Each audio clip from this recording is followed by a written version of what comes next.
Great. Hello, everyone. Glad everyone's joined us today. I'm excited about today's topic. Um, it's been a few months since our last webinar, and hopefully we'll be able to delve into a topic that will be pertinent and relevant for everyone that's joining in. As always, as Vani indicated, we'd appreciate questions as you have them.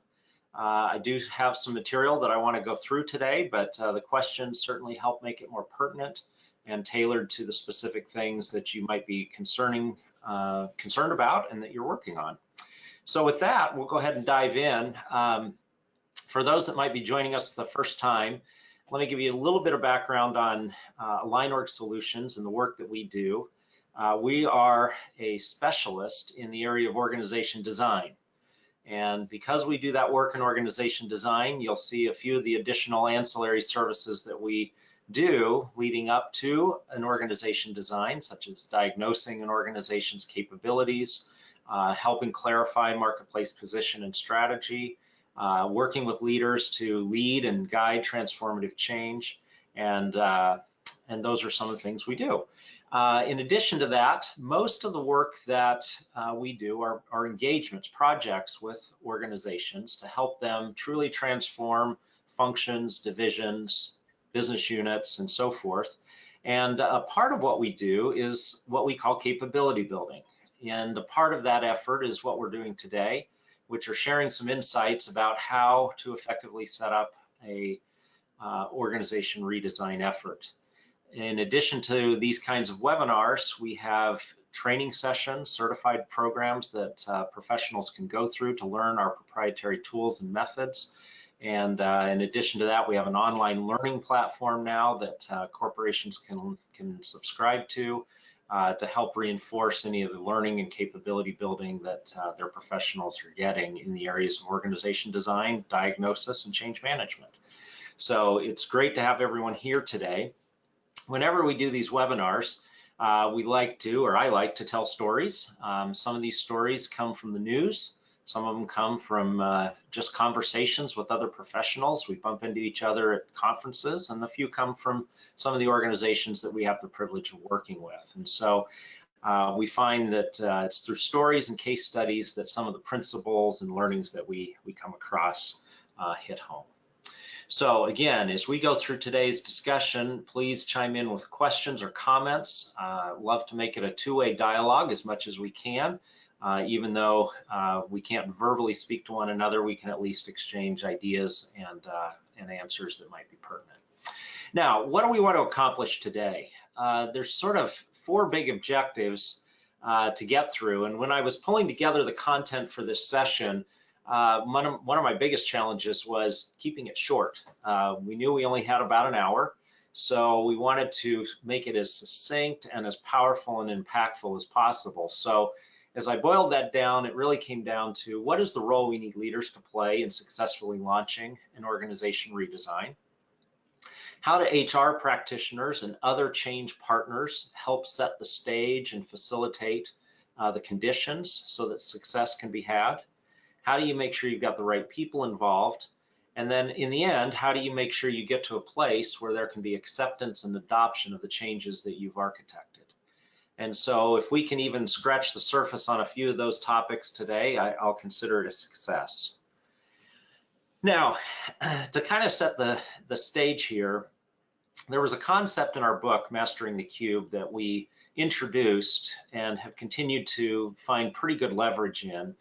And it's the idea that every leader or executive in an organization should really view themselves as what we call an alignment leader.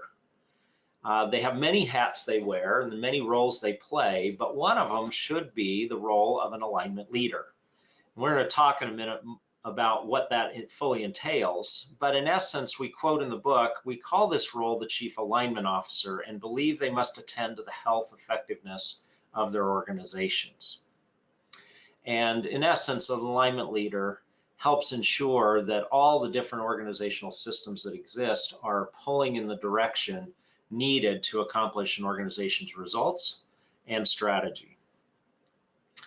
Now, coupled with the alignment leader is what we call a change partner. And this is a bit of a generic term, but quote in the book, we said, leaders should feel the strong support of a change partner.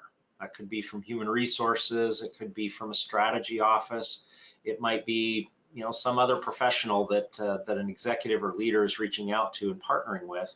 But this change partner can chart the path or the roadmap for any scale of change, facilitate discussions, and provide tools for moving firmly and rapidly to build out capabilities across all 6 sides of the organizational cube.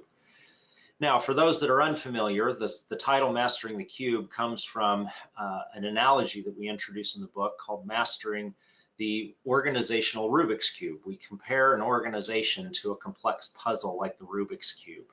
And just like each side of the Rubik's Cube has a different color, organizations have different systems that they're trying to align, such as the work of the organization or the structure or the metrics and information, or talent, culture and leadership. And all these different dimensions go to contributing to the effectiveness of the organization. So that's kind of the going in sort of notion, is that there are executives or leaders in organizations who are responsible to make sure everything's aligned. And then there are professionals who stand in a place of being a change partner to work with the alignment leaders to accomplish their change and transformation objectives. Now, as promised, I want to delve a little bit deeper into these 2 roles. Most of us are probably aware enough that we're not going to go and find a job description and a particular position that you could go and fill that's called the, Vice President of Alignment Leaders, or, I'm a Director of Change Partner. This is more of a role or a hat that someone wears. Now, an alignment leader's primary competencies and capabilities need to center first around making significant choices about how the organization is going to work and deliver strategy, and related to that, make the corresponding trade-offs. What are the things the organization isn't going to do or isn't going to focus on that will allow for the right level of focus and attention on the things that matter most? The next part is they have to ensure alignment. I already alluded to this, and certainly the role title, Alignment Leader, suggests this, but thinking about any kind of systems model, we introduced just a minute ago the Rubik's Cube model. The idea is a leader has to ensure that everything's working together. We can't just say, well, gee, that's someone else's responsibility. We're going to let that work against what we're trying to accomplish in terms of our strategy or in terms of our results. An alignment leader has to negotiate and work to try to achieve proper alignment among as much of the organization as is possible. The next thing an alignment leader does is they drive change. So once they start to see the vision of what needs to be done, they have to be an activist and they have to be a catalyst for change. And then finally, this is not a hat or a role that we want leaders to hold just to themselves. We want them to build capability in others.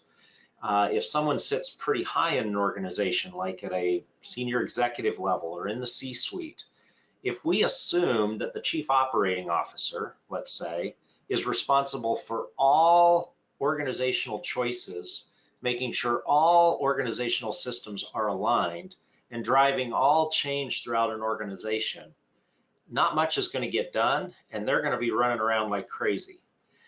Rather, a great alignment leader is going to bring others into the fold and teach them how to do these things so that they can have, if you will, a small army of alignment leaders all throughout the organization in respective functions, divisions, business units, and at different levels, who can help make sure that all the organization choices at the proper levels are aligned to help drive results.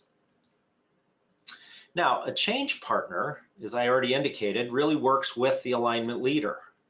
And the change partner's job is to help the alignment leader diagnose what's going on in the organization, and is the organization capable of delivering and producing and getting the results that the organization needs.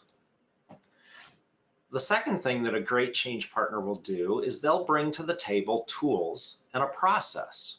So rather than randomly running around trying to whack-a-mole, a change partner will say, here's the order and sequence, and here are some frameworks we can use to accomplish this. And we're going to actually talk a little bit more about this item later in our session today.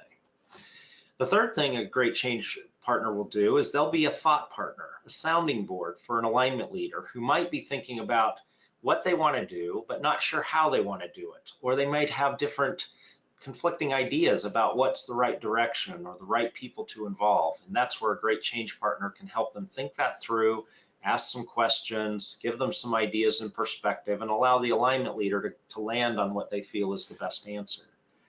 And the final thing that we look for change partners to do is to help, in a sense, light the path ahead. So an alignment leader might be bold and realize that change needs to happen.